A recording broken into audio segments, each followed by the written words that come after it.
Welcome to Speak for Yourself, presented by Hyundai. Marcellus Wiley here, not feeling my best. I know. Why not, I'm at the end of I the day. like color on you, Marcellus. You like color on me? I like color on you. Well, I was born with color. And we got my man, Emmanuel Acho, in the building. Let's start with what's been an emotional week in sports. NBA players went on strike and missed 2 days of playoff games, which raises the question if something similar could happen in the NFL. Saquon Barkley said the thought of sitting out a game is, quote, something that we're going to talk about. NFL reporter Jim Trotter, and friend of Emmanuel Acho, tweeted today that a few prominent black players are telling him they want to sit out a game to force change and action. So, Acho, is this the right approach for NFL players like we are? My guy, it is not. It is not, Marcellus. But remember what I said yesterday, and for those who missed it, I said that there's a saying in football, if you're all wrong, you're all right. Yeah. As long as you're all on the same page. Again, when I was playing the linebacker position, my defensive coordinators, he would relay the call into me. He would say, look, Acho, even if you make the wrong call, just make sure everybody makes it together in uniformity. You don't want a couple players, Marcellus, going rogue, so to speak. Okay. You don't want a couple players saying, you know what? Let me just make an executive decision to go on strike or to boycott, whatever you want to say, to sit out a game, because it won't have the mass impact. Marcellus, think about this. What is the most famous, so to speak, boycott amongst black people in American history? I would say the bus boycott, Montgomery bus boycott, Rosa Parks, right? Yeah, got to. 1955, Rosa Parks refuses to give up her seat to a white man. That's December 1st. By December 5th, the Montgomery Improvement Association had formed. It was black people came together and said, you know what? We are not going to ride buses. We're going to come together and do that. But here's the thing, Marcellus. It wasn't like Rosa Parks said, okay, I'm not going to ride the bus. But MLK said, man, I still got to get somewhere, so I'm going to have to ride this bus. No, they collectively said, we're not going to do this together, to the point where with a city, it raised the tax, it raised the minimum fare on taxis, Marcellus, so that black people now were forced to ride the buses. You know what they said? We are going to have a private taxi system. We're going to have drop-off points and pick-up points. Okay. So we're all going to be in this together. Well, within a year, Supreme Court ruled that it was against the 14th Amendment, and now it desegregated the bus systems because they were in it together. I don't like, Marcellus, athletes going rogue and saying, I'm just going to boycott myself, because what does that accomplish if you don't do it in uniformity? I don't like it for several reasons. One, I don't like it because I don't know what the end result's going to be. I don't know directly what your intent is, being real. I think it feels like a little contagion that has come from the NBA as it spread through other sports leagues, and now it's going to impact the NFL. Look, I think a lot of people are out there protesting for just reasons. But I've always lived my life to be the reason why you're protesting, which is for the equality that you're fighting for. I'm going to fight in my own life, in my own vicinity, looking in that mirror for that same equality. And what do I mean by that? Like, everyone keeps talking about circumstances. Everyone keeps talking about what's happening in this world, and not enough what's happening in their world, and from their expertise, their experience. I thought it was highly interesting that Jim Trotter quoted the players saying that they're tired, frustrated, and emotional. Here we go again. You don't like that word. Marcellus don't like that word, emotional. I love that word, but it has its place. And you call certain plays when you're emotional. And there are other plays you better not call when you're emotional because you're not thinking it through. So now I look at the NBA, and it's so interesting that we saw an NBA where 99% of the NBA players were wearing Black Lives Matters t-shirt. Not all, but 99%. 90% of the players had messaging on their jerseys. Not all, in a fewer amount, but many. But only 20% of them voted. Only 20% of them are registered to vote. Doc Rivers called them out. It's amazing that these guys, and I'm not calling them frauds, I'm just saying that there's such an optical game to be won right now where it's not being supported by real measured actions. That's good. So I'm using the NBA for what it did. It wanted awareness. Your awareness is not one-sided. It's also, what are you doing? Now they're talking about creating a social justice coalition. But you already had Black Lives Matter on the court, T-shirts made, and equality and different messaging approved by the league on your jerseys. Reminds me of something that I see happening all the time, which is people just doing it for the gram, just doing it for the show. When Doc Rivers sat up there and said, only 20% of y'all register to vote, but all y'all want to sit here and walk out, make it make sense. So, Acho, I'm sitting here for anyone who's protesting and saying they're going to boycott, but in their real private life, the one greatest contribution we have to this political system to change our reality on a local, state, national level is that vote. Colin Kaepernick, 4 years ago, stood up, took a seat, and kneeled, all for this cause. He also didn't vote. It's just amazing to me that sometimes when you look at these guys from the outside, you say, yes, I would love to support you. But if you were to know them from the inside based on their actions, you don't know what to support. Yeah, to your point, I love what you said about your experiences, your expertise. That's something I think is going to stick with me for a long time. I'm not going to knock a player for their personal convictions. You at home, not going to knock you for your personal convictions. If you have the conviction, Marcellus, to sit in or sit out of something based on your personal stance, you do that. Yes. So I'm not going to sit here and knock an individual player and say, look, if you have a strong conviction that says I cannot play this game and I don't want to participate in distracting from what's going on by giving you a game, okay, do that. Just understand that might not be accomplishing the greater good of what you're trying to accomplish. But to your point, athletes have to understand if they're going to walk this line, if they are going to try to lead the charge, lead the change, you have to make sure you cross all your T's and you dot all your I's, particularly as it pertains to the injustices. You can't sit here and simply this is what, I don't want to go there. Yes, you do. This is what Speak for yourself. Really perplexed me, frustrated me, and irked me over the last 2.5, 3 months is, Marcellus, during so many of the marches and so many of the rallies, I saw so many pictures on the gram. People marching in this, people marching in that, people decorating their signs. And I'm like, y'all taking all these pictures. Who's snapping the pictures? And why? And it's no disrespect because, you know, in 2020, and I'm a millennial, you know what they say, if you don't have a picture, it didn't happen. I get all that. But when I'm thinking about the people that so many people have professed they want to emulate, the MLKs of the world, the Malcolm X's of the world, whoever it is that you wanted to emulate, I don't know that they were asking for selfies. I don't know that they were crossing the bridges and the interstates like, hey, make sure you get this candid now. I don't think that's what it was. Now, I'm not going to knock it because, again, we do live in a social media age. But I'm just going to challenge. Make sure that it's not just talk.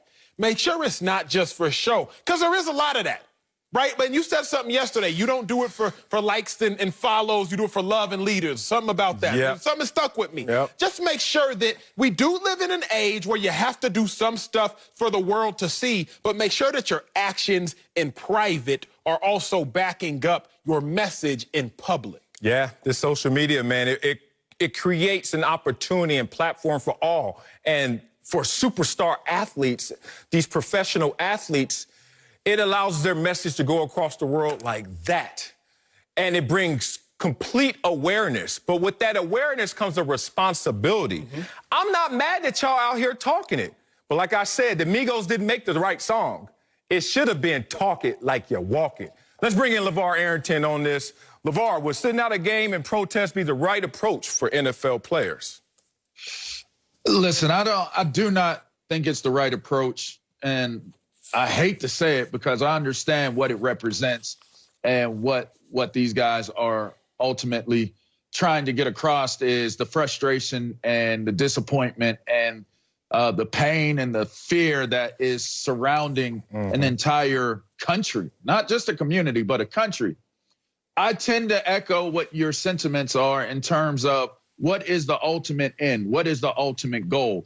I started thinking about it from more of the perspective of if you're trying to be a leader in terms of using your influence and using your popularity and the platforms that assist you on those things in social media. I can understand you doing a campaign where you put the photos up and you put the videos up. I actually do understand it because, again, if you're trying to mass distribute a message then you know what? Maybe just maybe social media has become the proper way to try to get that message out to the masses. But then it leads me to the second part of this, and you touched on it, Marcellus.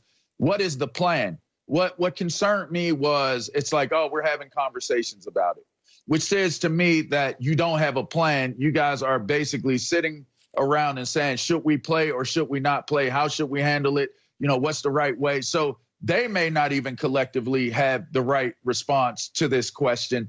And that concerns me. Why? Because this is such a big moment. It's such a big topic that to go into it half cocked and half ready to go, half baked, not well thought out. You don't have a plan where you have touch points of methodically moving through what it is that the check mark, you know, the punch list points are. I think it's dangerous. And the reason why it's dangerous is because you have people who understand what planning is. They understand what the ultimate goal is. If, for what it's worth, that's why we're sitting in the situation currently that we're in now, is because people came together and said, you know what? I'm tired of this king, the crown, telling me what to do. And I need to figure out how I can live the type of life I want to live. You know what? Let's build a boat. Let's find a boat. Let's go get on this boat. Let's get up out of here. Let's go find a place where we can exercise what we want to exercise. And that's what happened. That's what happened. You know, when you celebrate Independence Day, you're celebrating a British deal. Like, they left Britain. Like, you're celebrating your independence from the crown. We weren't there. I don't know about you, Acho or Marcellus, but we weren't in Britain. So to me, when you're thinking about how much has to go into gaining that equality, it's not sitting out a game. It is a total deal. Get all of that social media movement and get all of the people of America to sit out for a week.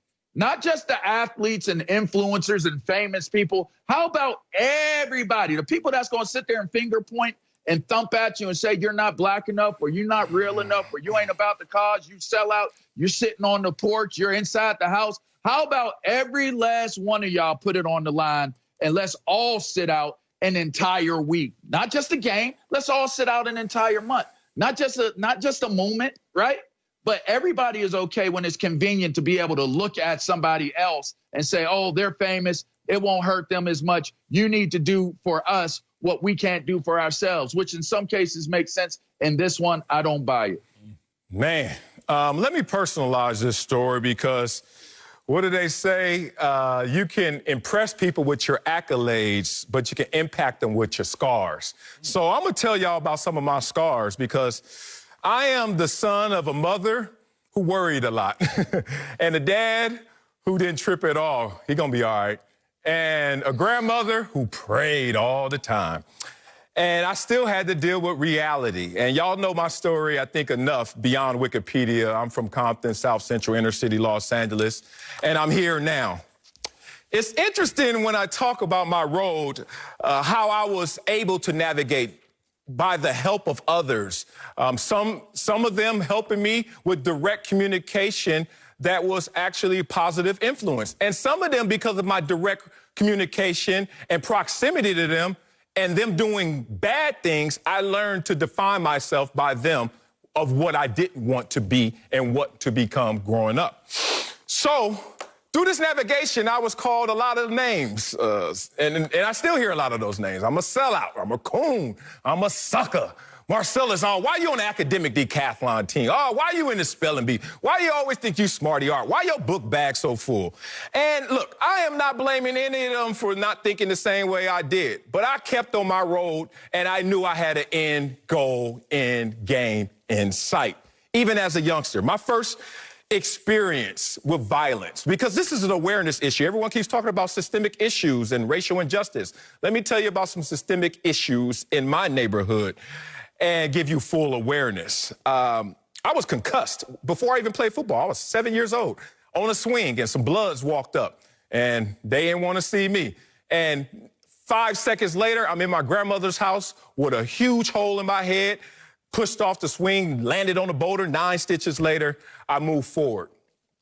Was I stressed, post-traumatic stress? I didn't even feel that. I didn't even know what that meant. We fast forward, at least 6 different occasions in my life growing up, I had to run for my life because bullets were spraying all around me, including one incident when I was on a high school football field, warming up, doing jumping jacks, 80, 90 strong, our team, the whole entire field is littered with bullets. Police come, police handle that situation. Do you know we continue to play that game? Am I post-traumatic stress? I didn't think so. I look back at all these incidents, and I have more, but I'm not going to keep you guys bogged down with just my details. But I look back at the data, and the data tells me in my high school years, I always called them NWA years, because when they came out, I was in high school, and life changed around my neighborhood. Let me just tell you, and I think the entire country. There were 6,417 homicides committed against people of color. I had to navigate. I had to be blessed. I had grace and mercy, but I also had an end game in sight that made my choices have to line up to what my goals were. And yeah, it's not going to be a perfect experience no matter how much you worry, how much you don't care about it, and how much you pray about it. You still got to deal with it. I just want everyone to know right now, if you have something that is weighing heavily on your heart, make sure before you start the movement towards that goal that you even know what that goal is and have it in sight. Coming up at the top of the hour, NBA players have found an unlikely ally on social justice issues in Michael Jordan. We'll tell you if he's the right guy for the job. But first, Brian Urlacher set social media on fire by calling out NBA players for protesting. We'll tell you what we think next. Speak for Yourself is presented by Hyundai. Welcome back to Speak for Yourself, presented by Hyundai. As usual, social media has been riddled with good, bad, and of course, ugly responses to the NBA protests that took place this week. Bears Hall of Fame linebacker Brian Urlacher waded into the discussion with a post of his own, and it did not sit well with many. This comes directly from his Instagram account. Quote, Brett Favre played the Monday Night Football game the day his dad died. Threw for 4 touchdowns in the first half and was a legend for playing in the face of adversity. NBA players boycott the playoffs because a dude reaching for a knife wanted on a felony sexual assault warrant was shot by police? Oh, ignorant. Joined by LeVar Arrington. But where you're going. I'm going to start with you. Yes. What's your reaction to Urlacher's post, my friend? Man, this thing right here, well, this one was perplexing to me because if you see how this all is layered, it's an interesting one. Urlacher, one, you suggested a terrible opinion and sent it at the worst moment, even though everything he said was actually factually correct, which makes you say, whoa, what is this? What kind of stew is he right now brewing up? Because he went, and I've seen this before, working in media, working with individuals, that they stand on proper ground to suggest something that is really a thumb in the eye, and then they throw the rocks, hide their hands, because this is not even his original post. This is like retweets and reposting, and then sit there and say, y'all deal with the agitation. It's an amazing thing because Brian Urlacher has to know this. He's media savvy enough. I know Brian a little bit. We've certainly played against each other and talked to many a times. You got to know that in this world, we talk about the act, not the actor. So if you talk about Brett Favre, you're talking about the act of the bravery or the courage of him to respond in that moment. But when you talked about Jacob Blake, you talked about the actor, and you started to undress him and his issues and indiscretion. So that's why it didn't sit well with me, and I'm sure many, many others out there.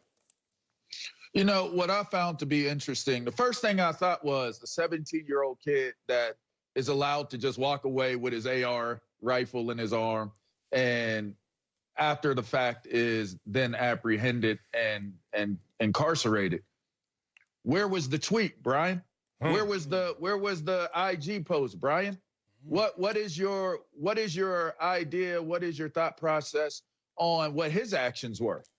And if that was justifiable in any way, shape, or form. So I just kind of came to the conclusion that I'm not going to be out here defending dudes. This Urlacher is my draft class. I know Urlacher. I don't know him super well, but we came up together. And I just came to the conclusion, like, I'm not going to go on national television trying to defend this dude. That was the first conclusion. That was my first reaction when I saw, Not that. what happened. Then I gave you my my second reaction on, well, if you can justify shooting a man in his back, which how many cops were there? How many police officers were present? Like 4 at least, I think, were there. And some they had their guns drawn. If you're sitting there and you really want to put out there the information of saying that this person was going for a knife in a gunfight with his back turned, I just think it comes across as a very disingenuous way to try to make a point.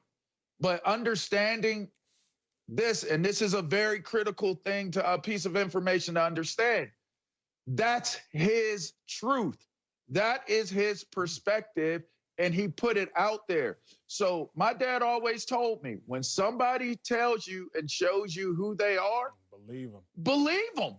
Believe who they are and move from there. So I don't ever want to be in no situation, God forbid, if I find myself at an event for the NFL or something and me and B-Lack are there, I don't not want to be as, cool with them if we're out. But I for dang sure ain't trying to take the Uber with you or ride, I'm not rolling with you, because now it's fouled away that, so for all them years you were the captain, you were B-Lack, you're the middle linebacker, the new monsters of the midway, and your supporting cast pretty much was all the dude that turned his back around and was going for a knife and got shot in the back 7 times. They're the reason why you're in the National Football Hall of Fame. But yet you feel this way on the inside, I'm cool on you. We good. You're allowed to feel what you want to feel, but that's now filed away in my mental Rolodex. Like, we ain't on no hug up, dap up type of situation at this point. Yeah, my first thoughts on my first lap are this. See, this is actually why I appreciate awareness of social injustice, why I appreciate protests. I know, Marcellus, you said something in response to Bruce Arians yesterday, and B.A. was saying he doesn't necessarily think protests accomplish much. Actively, they may not, but passively, they actually do a lot. When you live in an area that may not be, regardless of where you live, if it's nighttime, you turn on a light, it's going to expose some roaches. See, all of a sudden, you turn on them lights and them roaches going to start scrambling around. Why? Because when it was dark, you couldn't see because they weren't exposed. But under the light, some things got exposed. What am I saying? What I'm saying is, when issues like this, when injustice is brought to the forefront and people have to express their real opinions, it exposes things. And I'm not here to cancel. That's not what I believe in. But you can't fix a problem that you don't know exists. So to LeVar's point, if Brian Urlacher genuinely feels like this, he doesn't yet understand the true nature of what's going on. This has nothing to do with Brett Favre playing a game after his father died versus whatever Urlacher's talking about. What I've realized is people still need to be exposed to the real issues so that now that you understand the real issues, you can fix it. So if protest, if taking a knee, if wearing Black Lives Matter shirts, if it does nothing else, Marcellus, it gets people talking. And now that people are talking, we get to hear people's opinions. And like LeVar said, we can either help educate them based on what might be an ignorant opinion, or we can file them away in the cabinet we need to file them away in and proceed with our lives. Interesting. Let's go biblical. Sonny Son is up here. My man Acho right here. And to your point, roaches in the daylight are the worst. What the hell is a roach doing in the daylight? I remember one time I was having breakfast and one ran across the cereal. I was like, yo, not in the daytime. You got to pour the whole bowl away. Oh, man. In the morning? Like, y'all violating. Okay, here's the thing. As you are a bishop's son, you understand, ye judge, ye shall be judged. Urlacher gave us this lens that now is going to be critical in terms of looking at him through a different exposure. We're going to be looking at him a little differently because of the lens he looked at this situation through. And how did he look at this situation? Let's just break it down simply. Because this is not a gotcha moment. Like, oh, we got you, Urlacher, lights on you as much. Because Urlacher ain't tripping. Urlacher revealed who he was, and he did it comfortably. He did it on his Instagram. He did it comfortably. He has followers, y'all. So don't act like y'all ran and kicked down the door and found out Urlacher was in there. Urlacher's like, hey, I'm in here. What's up? Who's out there? There's a false equivalence that he tried to draw, and I caught it. When he's talking about Brett Favre, he basically sums it up by making us have the impression of strength. Strength, courage, strength. Like, oh, that's a strong man right there. But then when he goes to the second tweet talking about Jacob Blake, he's basically telling y'all players, y'all weak. Because y'all going out there and boycotting and hurt by a criminal. And if you notice that difference, that's the exposure. That's the lens in which now, once you catch that he deviated from his initial point, or at least in his repost, that now ye judge, ye shall be judged. So now you go and go look at Brian Urlacher going forward, as LeVar said, in a more critical eye.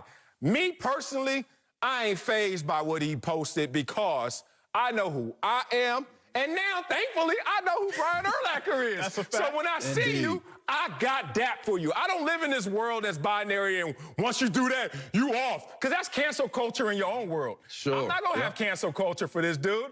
I just know that Urlacher going to go to certain lengths and go to certain directions that maybe Marcellus Wiley won't go.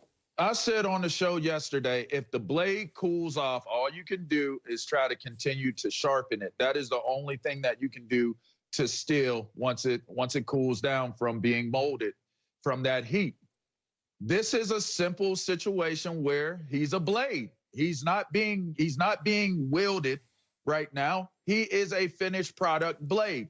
So for me, the most disturbing part of this, the reason why I don't look at it as cancel culture, how I feel about it, what I look at is it bothered me because I believe he's a husband and a father. If my memory serves me correctly. He got divorced, but yeah. Well, hey, look at me. Hey.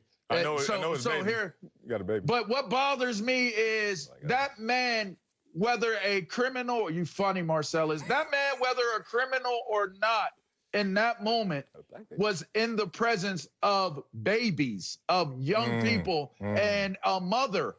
And for you to have no type of awareness of what, maybe you have a point about Blake himself, but do you think that it is okay to actually repost something that would suggest that because this man has a charge, which hasn't been convicted of, if that's the case, it's conflicting reports on if it's true or not. If there was a knife in the car and that was confirmed, that it is still okay for you to handle a situation in such a way where you talked about post-traumatic syndrome.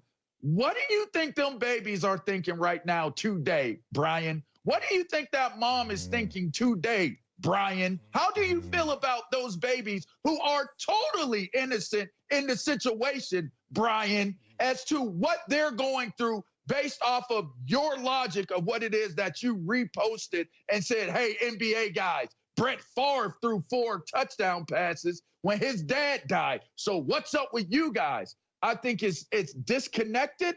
What bothers me is that these babies are involved in this, and this continues to perpetuate itself and repeat itself because we're paying attention to the guy. We're not even paying attention to who it really, truly impacts the most, which is these babies that are trying to figure out, how do I fit in this society? How am I supposed to internalize this when I should be playing in a sandbox with toys, and you're sitting here and I got to watch my father be shot in his back by somebody that I'm being trained should be taking care of me while he's trying to take the life of my dad. Like, come on, Urlacher, be better than that. Be who you are. I have no problem with you being who you are, but be better than that, because if that was you, you would not want your child to see something like that. And please don't give me, well, it wouldn't be me in that situation. Okay, I get that. There have been enough innocent people that have been shot in their backs as well, where you can't qualify that as a reason to say that it wouldn't be you. Wow. That's some heat. Well, it's clear that Brian Urlacher is uneducated as to why exactly these NBA players are protesting and what is going on. So allow me to further educate. Brian Urlacher and anyone else who's still unaware, it's not just about Jacob Blake who was shot. It's not about George Floyd or Breonna Taylor. It's not just about Ahmaud Arbery. You see, black people are still crying tears over Emmett Till. 65 years ago today, August 28th, 1955, Emmett Till was a 14-year-old boy who ventured from Chicago, the same Chicago where you, Brian Urlacher, became a Hall of Famer, to Mississippi to visit some relatives. A white woman, Carolyn Bryant, accused Emmett Till of flirting with her. Well, he was murdered, mutilated and murdered. In 1955, the 2 men who murdered him were acquitted. In 1956, they admitted that they did it. Carolyn Bryant, the woman who accused Emmett Till of flirting with her. In 2017, she recanted that story. Emmett Till, he would be 79 years old today. So, Brian Urlacher, understand the tears, the pain, the frustration of black people. It's not just about 7 shots. It's about a long, long history. Coming up, Daniel Jones has a huge sophomore season in front of him, and his new head coach is finding creative ways to toughen him up. We'll tell you if this is a good idea. Next, Speak for Yourself, presented by Hyundai. Welcome back to Speak for Yourself, presented by Hyundai, where things are getting weirder by the day in Giants camp. Head coach Joe Judge already made headlines by making players and assistant coaches run laps for mistakes. Take a lap! Then he made heads turn when he said he was considering taking the red non-contact jersey off Daniel Jones. Well, Judge reacted to all this criticism with some humor. Take a listen. Yeah, I got the strength staff downstairs when I'm putting bars of soap and socks, and we're just going to take them out back and just wail on them for a while. No, look, it's our responsibility to get every player, ready to play. And, with a quarterback, you've got to be smart about the contact.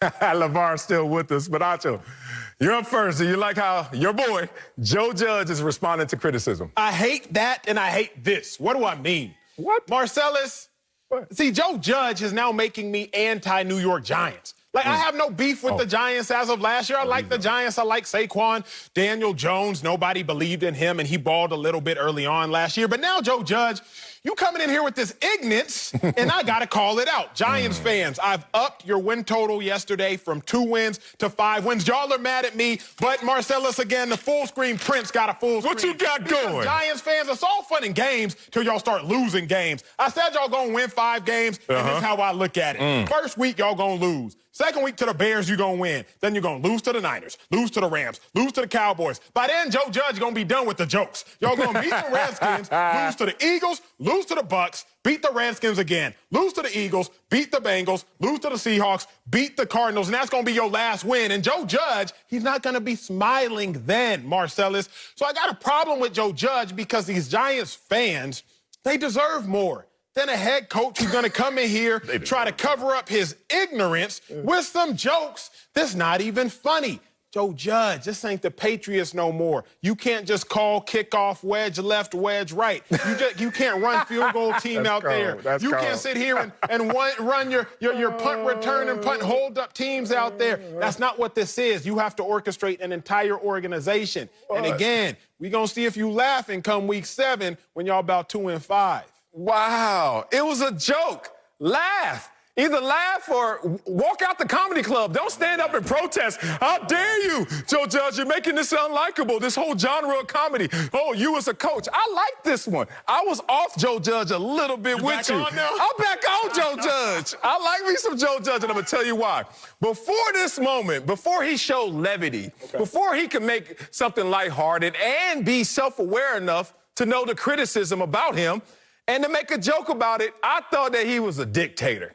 But now I realize, oh, you're just a disciplinarian. You actually got a scowl and that ugly, mean face, and you're really smiling on the inside. And I give you an example. I played for a coach like just Joe Judge, a tremendous coach, Hall of Fame coach, Bill Parcells. And this is Parzellian to me right now. Big Tuna was his nickname, his persona. He would let that lead the charge, lead how he led the team at times. But every now and then you get a glimpse of the man with the big heart, the smile, Bill Parcells. I remember this one incident. I had a perfect spot in the locker room because I still was big dog, even though I was coming down the hill. And I was right there at the edge. And Bill Parcells, the way the Dallas Cowboys locker room was, he came in exactly in front of me on the exact opposite side of the locker room. He walks in. There's 30, 40 dudes in there chilling. We were clowning, talking, joking, everything. He walks in, first step, crickets. And he walked slowly. Didn't say a word. Just walked in that locker room, crickets. Walked out that locker room, took a right turn. My boy Leo Carson turned with him, and that was his boy. And then I peeked because I had the perfect locker room spot, and I saw Bill Parcells start laughing. He's like, I love when I could do that to them. That's the point. Joe Judge is out there saying, look, I'm going to lead, I'm going to change this culture, I'm going to be a disciplinarian, but y'all know I am not a robot. So for all those critics out there, naysayers, I'm one. Achos of the world, relax until we see this team go out there and play, because this new culture may actually produce results. You know, when I was in high school, I would do interviews, and because I was not used to doing interviews, I said, and quite a bit. You still do that? My mother, no, I don't. My mother used to put me in the mirror in her her main bedroom. Okay. And sit on the commode seat and make me answer the questions in the mirror. If I answered it correctly, she would tell me that is great, this, that, so on and so forth. I ended up becoming pretty good at doing interviews, all right? One thing that my mother told me, and it always stuck with me, and it was very wise. It didn't really resonate, but now today, it kind of makes a whole lot more sense. Jokes aren't jokes unless you have credibility to go along with them. Oh. And I started thinking to myself, I don't want to look like a jester or a clown when I'm joking because nobody knows what my capabilities are. If I have won a Super Bowl and I said something like this, I know the reference. My father was in the military, a wounded warrior. So I know the Gomer Pyle getting his tail kicked in the barracks in Full Metal Jacket. I know the reference that he made. So a lot of people, it might have even went over their head, putting soap in socks and beating him up while he's in the bed because they were making him a tough soldier. Well, I'll say this to Acho's point. It didn't end well for Gomer Pyle, and it didn't end well for the drill sergeant that took him through basic training. He did become a great soldier, but he was too great, and he lost his mind in the midst of becoming that. I think right now, looking at Joe Judge, he really believes he's doing the right things, but he has to be careful. I don't know what the relationship is behind closed doors. I can hear the sound bites and react from that. But if he isn't making sure that he has a good, strong, healthy relationship with his team to be able to say things in a jokingly manner or do the things that he's doing, making them run laps or, hitting the quarterback. If he's not on the same page as these guys, it can go bad really quickly. And at the pro level, that is death to a coach's career as the head guy. So he's got to be very aware and cognizant of the fact that joking around without having any type of credibility to you, your players might end up laughing at you and losing respect for you and not want to follow you to where it is that you ultimately are trying to get them to. Let me tell a story myself, and then let me leave a parting message, if I may. Oh, message. Joe Judge, those who are believing in him, they believe in him because of the way that John Harbaugh, current head coach for the Baltimore Ravens, paved. John Harbaugh, remember, former special teams coach for 10 years, Philadelphia Eagles, before becoming a phenomenal head coach. Joe Judge, special teams coach for 10 years before now getting a head coaching position. Well, when John Harbaugh was under the tutelage of Andy Reid, head coach for the Chiefs, John Harbaugh would consistently walk into Andy Reid's office back when they were both on the Philadelphia Eagles staff. And gentlemen, he would walk into Andy Reid's office and he would see a 3x5 note card sitting on Andy Reid's desk behind Andy Reid each and every day. And he'd walk into his office and he'd see the note card, and he'd see the note card, and he'd see the note card. You want to know what the note card said, gentlemen? What did it say? It said, "Don't judge." And that's all I can say. Giants, do not judge. Don't Joe Judge. Don't no kind of participation in this nonsense of Joe Judge. But that's his name. That's his name. Woo, y'all are, man. Joe Judge came in and all the stories were dark. And finally, he shines a little light, and now we're going to attack him more. Still piling on. Y'all are. I'm not. It makes him more likable to me. And let me just clean up what LeVar was saying, because it's interesting. He was talking about you got to have credibility to be funny, to have a joke, right? I disagree with that. Be very careful in these situations, because I've been the best player before, and I've also been a bum on the same damn team. And let me tell you what happens. When they're laughing, they ain't laughing at your joke when you the man. They laughing because you said that joke. Because I've been the same guy that was even funnier when I was sorry on the team, and all of a sudden ain't nobody laughing at my butt. So personality, it doesn't make plays. I had the nicest coach ever, probably ever walked this planet, than Mike Riley. If anybody ever met Mike Riley, know he's the nicest guy ever. We were sorry. It doesn't matter. You could be mean, you could be sorry, you could be happy, you could be great. I'm just saying, let's not map everything on to right now his personality in terms of what the production is going to look like going forward. Coming up, speaking of personality, Cam Newton is embracing Bill Belichick, and it's starting to sound like Tom Brady. We'll explain next. Speak for yourself. Presented by Hyundai. Oh, welcome Welcome back to Speak for Yourself. Time now for Rewarding Performance, sponsored by Capital One. What's in your wallet? Cam Newton has been rewarding the Patriots with a new attitude at camp. Bill Belichick even praised his new quarterback's work ethic and personality, but he still hasn't named him the starter. Cam is taking the most reps at practice, but he doesn't see himself as QB1. Let's take a listen. Every day is a work day for me, and that label is not important to me right now because I know I have so much that I need to get better at, so much that I need to learn, so much that I need to be comfortable with. And throughout this process, that's the last thing that I'm pretty much worried about. LeVar, glad to have you back with us. But Marcellus, I'm going with you first. You like Cam's attitude and his hat, but you like his attitude towards being a starter? I love his attitude. I love that hat even more. What the hell was that? That is so funny. What Tom Sawyer Huckleberry? Honestly, let's take I love hat swag. That Hat is swag like his is attitude. dope. How you feel about the hat? That hat I love is. the hat. I can't pull it off. So one, I'm amazed at that. And two, if you ever seen Cam Newton in person, then he gonna have that on top of it too. Ooh, that boy killing the game. But let me get back on topic right now. I love Cam because he just showed me his finesse game is stronger than mine. I'm actually jealous of him because I'm the type of guy to just bum rush a situation and just show you how thirsty I am for that opportunity. Whereas Cam is like, I'm sorry, Julian Edelman, and your Batman, Superman posts. And I'm sorry, media, that is now seeing that I'm taking the majority of the reps, that I look like the starter. Until Belichick says I'm the starter, I'm not even thinking about it. I'm not even thirsting for that. So no cart before the horse with Cam. And I have to respect that because Cam has been, we just talked about it last block, the highest of highs, and being real, the lowest of lows. And why were they low? Because Cam knew that his body failed him. He walks into training rooms where he's not the priority anymore. And Kyle Allen is balling to a point at a time where Cam Newton became, an afterthought. Can you believe that? So Cam Newton knows how the business of the NFL works. And way to show finesse and way to show fashion as well, Cam. Cam, I love your fashion, but I don't like your mindset. Look, Marcellus, LeVar, I need my quarterbacks to be the cockiest person I need them to be the most confident person on the field. Remember, what was it? Seahawks playing the Packers. Matt Hasselbeck takes the field in overtime. They win the coin toss. We want the ball, and we're going to score. Now, I get it. He threw a pick six, and they didn't win the game. I'm about to say. But at least he thought he was going to. You see what I need, Marcellus? No thoughts. I need Cam to at least think he's going to be the starter so he can continue to prepare and play like it. Here's my thing, Marcellus. Here's my thing. I'm a psychology dude. You know this. Yeah.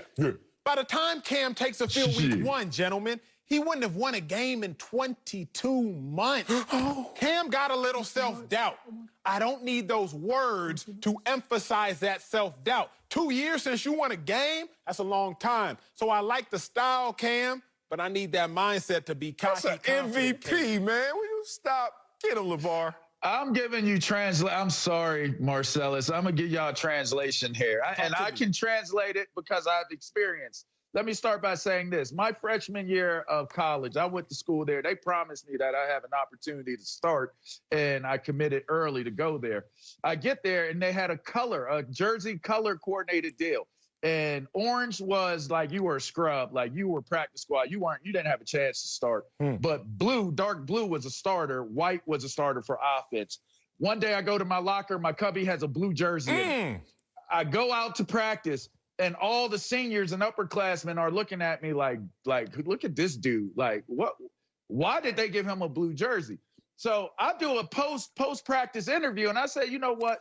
The starting job, that title really doesn't mean much to me. I'm just trying to contribute and be the best football player that I can possibly be, best teammate that I can be. Sounded much like what Cam Newton said.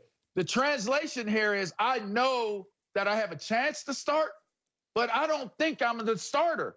I'm not going to jump out there and say I'm a starter when I'm not clear and sure if I'm a starter. So to me, I sat there and said what I felt was the right and appropriate thing to say. And I think that that's what Cam Newton said here. I think his attitude is fine because I think he's still trying to get a stable ground on if he is the starter or not. And until he's named the starter and knows he's the starter, he has to walk around the topic of conversation in this manner. So I like the approach. Look, y'all know better than I because y'all were perennial starters, all pros, Pro Bowlers, Hall of Famers in your head while y'all was in the NFL. I was just clawing to stay on the depth chart. So if your boy's in training camp, the only thing I care about is where do I fall on the depth chart. Now, Cam, he's a different person athletically than I ever was. Y'all are on the same page in that regard.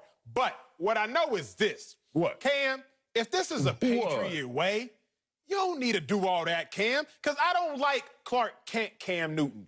I like Super Cam, and that's what I'm trying to see. Coming up, our big He did story. have his hat on. Michael Jordan avoided politics in his playing days, but now as an owner, he's embracing a new role.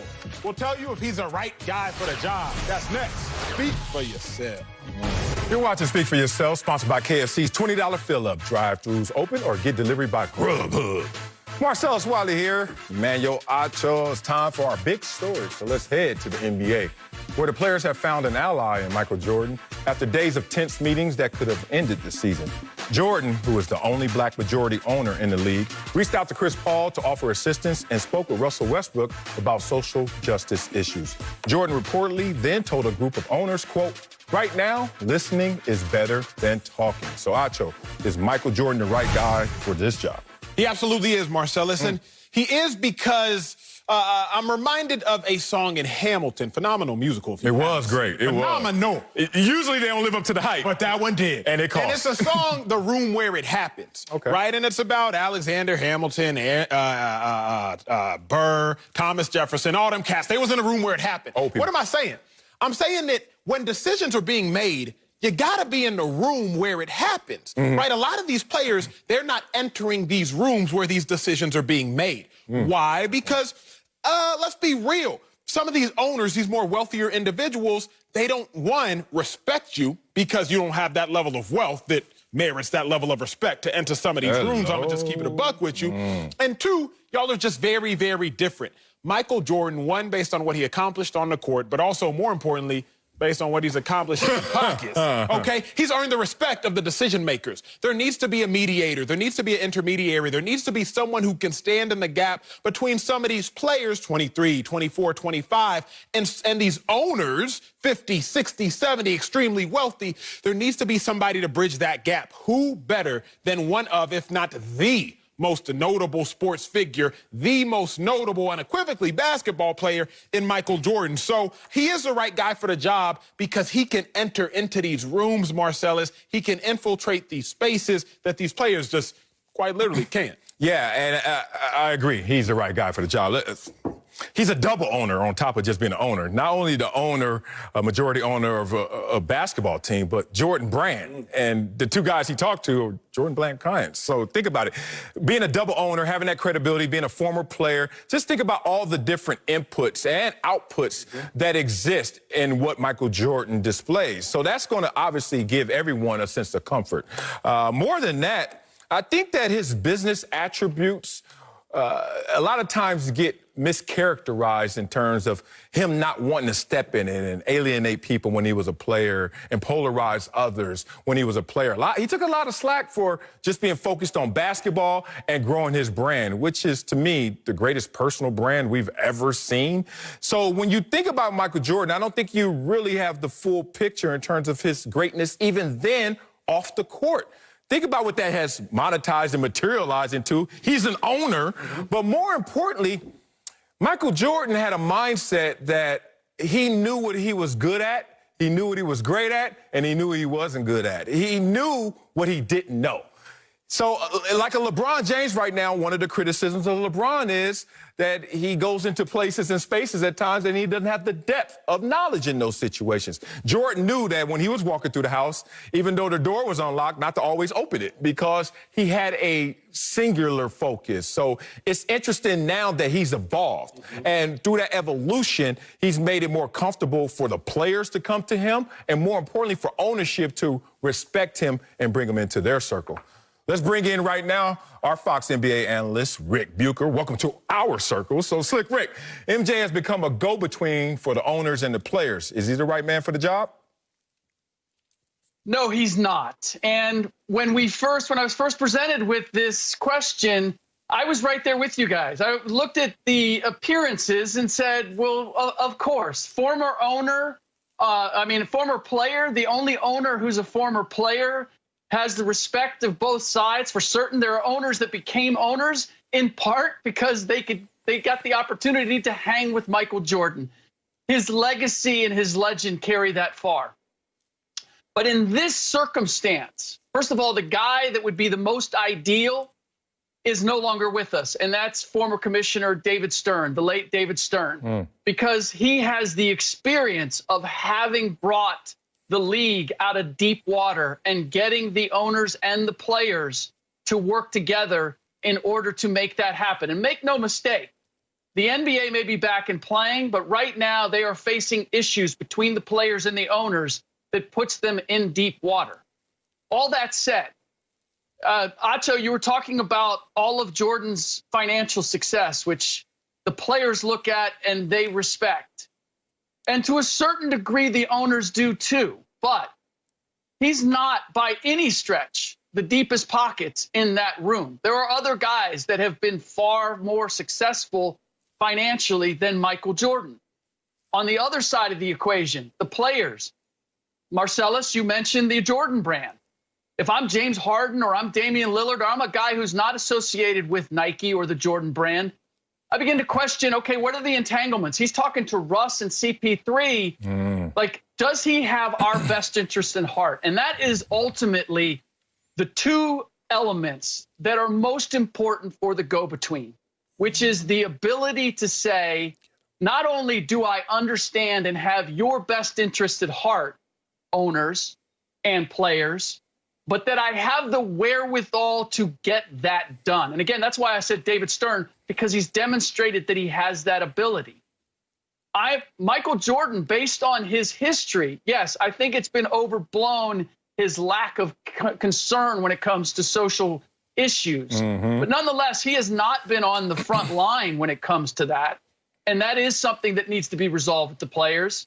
And on the owner side of things, does he have the records? Are they going to look at him and say, you're a former owner, you might be going just a little too soft with them?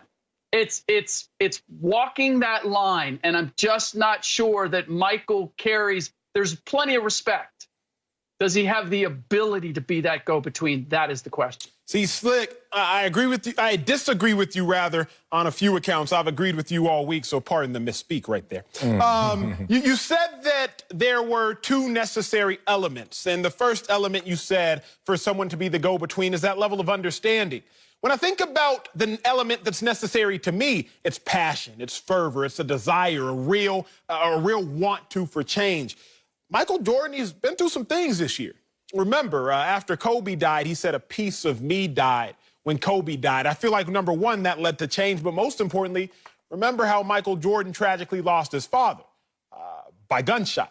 And remember, Jacob Blake, 7 shots right now. I think that is an internal motivation that is now becoming external for Michael Jordan. When I'm looking for a leader, Slick, I need someone who is passionate about the cause, someone who truly has a vested interest to truly be that go-between. But then you said that Jordan's pockets aren't as deep as the owners. You're exactly right. But you need a ticket to get into the door. And Slick, if you're buying a concert ticket, if you're buying a ticket to any venue, yeah, you can sit courtside, you can sit in the nosebleeds, but as long as you got a ticket, you can get in. Jordan at least has enough money to get a ticket to get into the door to converse with these owners. So when I do look at a go-between, I see that Michael Jordan is the perfect one. Number one, because he has a ticket to get inside. He might not be sitting courtside with these owners, but he has a ticket to get inside. But then number two, Jordan has the motivation. He understands what's going on. And while he may have been detached over the last several years, it appears that Jordan is coming back around, at least publicly, to say, you know what? Let me do what you players can't do. Because if I'm being real, owners will forever look at players as players. Owners' name are quite literally owners. And so Michael Jordan, he's not necessarily going to be looked at that. He's not going to be degraded to that. Michael Jordan is also an owner, majority owner of the Charlotte team. So therefore, I see Jordan being the perfect go-between. Yeah, I got to disagree with you too, Slick Rick. I think he's the perfect guy for a few reasons. Here comes the punches. Wow, wow. One thing is you mentioned that he lacks financial capital to be on the same playing field as the other owners. But what he lacks in financial capital, he laps them in human capital in terms of just being in that room, the presence, to be able to talk to these players on a different channel than the rest of the owners. And let's not go outside of those borders, because human capital can certainly translate into getting things done, especially when you bring up the name Michael Jordan. And one thing that I noticed about Michael Jordan in terms of just all the layers of his success, let's not forget that how laser focused he must have been and must be to always not just get the job done, but come out number one. You're 1 in a million, probably even greater odds just to make it to the pros. And then you not only are 1 in a million, but you become the one. And everyone wants to tell you what else you should be focused on and should do and add to your bag. But Michael Jordan said, let me just do this first. And then he leaves the game of basketball. And for most professional athletes, even the greats, their highlights are behind them, not in front of them. But he translates that, because of his Nike connection and his brand, to Jordan brand. And then he starts to kill it at that while becoming an owner, the only owner that's a brother as a majority owner of an NBA team. So now you're starting to say, man, this dude is not only kicking down the door, but he's taking the king's throne every time he does something. You look at that situation and imagine you walk into the room and there are 29 majority owners that look everything but black. And then there's one in there. And then CP3 is sitting there, you know, as the president of the NBPA. He's like, Steve Ballmer, got an issue. Let's talk about this social justice. What do you think and what do you project that's going to happen going forward? And Steve Ballmer looks at CP3 and says, yeah, Michael, what do you think about it? And Michael has to answer that question. And then they go to Jeannie Buss and they, hey, Jeannie, what are you planning to propose for a social justice issue? She's like, oh, I wish Magic was here. Hey, Michael, what do you project? The point of it is Michael Jordan has broad enough shoulders to take some of the pressure, the guilt, the issues that come from the complexion of all of the rest of that room, and to translate that in terms that no one else in that room can. So what I'm disappointed is with the two of you is that the first thing that should have been asked, okay, Slick, I'm now using that as well. Okay, Slick, so Michael Jordan isn't the right man for the job. I didn't say he couldn't do the job. I just said he's not the right man for the job. So who, Slick, is the right man for the job? Stern. He's gone. Rest in peace. And the right man for the job is Mark Cuban. Because if you'll note about what the players have asked for, while we have made a big deal about social justice, the gives that the owners have given to this point, the majority of them have had to do with voting. And that to me is the tell. That what the players really want is that they want a change in the leadership in this country. And they want the help of the owners to make that happen. And they want to know that the owners are as committed to making that happen as they are. Mark Cuban, there is nobody, Michael Jordan included, who has crossed swords with the current president more than Mark Cuban. He has that cachet and he has the receipts to hold that position with the players. At the same time, the owners all want to be Mark Cuban because he's a rock star as an owner. They became NBA owners because they were rich as hell, but they didn't have a TV show. They weren't making appearances on Entourage. Now Mark Lazarus is appearing on Billions. You think that's by accident? No. They all want to be Mark Cuban, and the players know that Mark Cuban has carried the flag for them on at least one issue that is very important to them. So I'm just looking at it and saying, yeah, Michael Jordan, there's a lot of reasons why he could do the job. But if you're asking me who the right man for the job is, Mark Cuban's credentials outweigh Michael's by just a little bit for me. Yeah, I'll give you that one, Yeah, you Slick. caught me off guard with that one. You got me, Slick. I apologize. Rewind the last 4 minutes. I take it off the record. Oh, man. Coming up, Adam Gase and Le'Veon Bell are playing a game of he said, he said. We'll tell you if Gase has already lost the Jets locker room next. I apologize to you, Slick Rick. I apologize. Welcome back to Speak for Yourself. Let's return to the NFL. The Jets have had their fair share of drama this offseason. First, Jamal Adams got his wish and he was traded, but not before he publicly ripped head coach Adam Gase. Now, this week, Gase said star running back Le'Veon Bell was on the sidelines during practice because of hamstring tightness. But not according to Le'Veon. He took to Twitter to push back and said, ain't nothing wrong with my hamstrings. But he wasn't done, tweeting, quote, it's tough to stay loose when you do a bunch of standing around, and I'm used to going. Emoji, man. Dust emoji, dust emoji. I had to add my emoji. Smoke. LeVar is back with us. But Marcellus, I need to know, bro. Has Adam Gase lost control of this Jets locker room? Don't lie to me. No. Me lie? Boy, stop. I'm never going to lie. And he hasn't lost control of this locker room right now. Look. I'm indifferent on Adam Gase. I don't know what to think, bad or good. That one press conference with the eyes, that was a little weird, but you know what? I can still play for you, coach. But I'm not going to blame this on Adam Gase because, let's be real, Jamal Adams, he had to go. Why did he have to go? Because somebody else wanted him and they wanted to give him everything to go. So that's not on Adam Gase. That's the organization saying, how much they giving up? 2 firsts? What? Okay. And they're going to have to pay him on top of that. So that's not on Adam Gase's record. Now let's get to Le'Veon Bell, who's just been the common denominator of miscommunication for so many years. It started in Pittsburgh, all the issues he had there to the point where, you know what, y'all don't understand me. I'm going to have to leave and sit out a year. Okay. And then he gets to the Jets and, you know, you're there. Oh, I was recruited by Jamal who told me one thing, now he gone. I just, you know, everybody got the homie, the home girl, the homeboy that's always in the middle of something. And then after a certain point, you got to be like, you need to get in the middle of that mirror and stare at yourself because this one is on Le'Veon Bell. Stop trying to blame Adam Gase for everything happening wrong with the Jets. I think Le'Veon Bell doesn't have the greatest communication skills. Let's just go there. No, Marcellus. Look, Adam Gase makes Joe Judge look like a competent head coach. Adam Gase, my dog had 3 star players. Had Jamal Adams, your first star safety early on, Pro Bowler. People are already acclaiming him as a potential future Hall of Famer so early in his career. Jamal Adams, ship him off to the Seattle. Okay, well, let's talk about your star quarterback, Sam Darnold. He's young, budding out of SC, about to be a star. He was seeing ghosts last year, and Adam Gase, he was supposed to be the quarterback whisperer. So now let's move to your star running back, Le'Veon Bell. Oh, Le'Veon was a bad man. Best running back in the league just 2 years ago. And then Le'Veon Bell arguing with you on Twitter.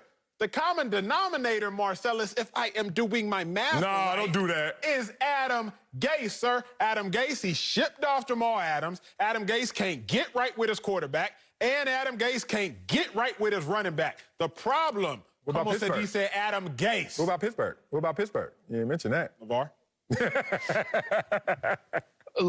Avocado Acho, I wanted to go with you, but I cannot because the common denominator in this particular conversation has to be Le'Veon Bell.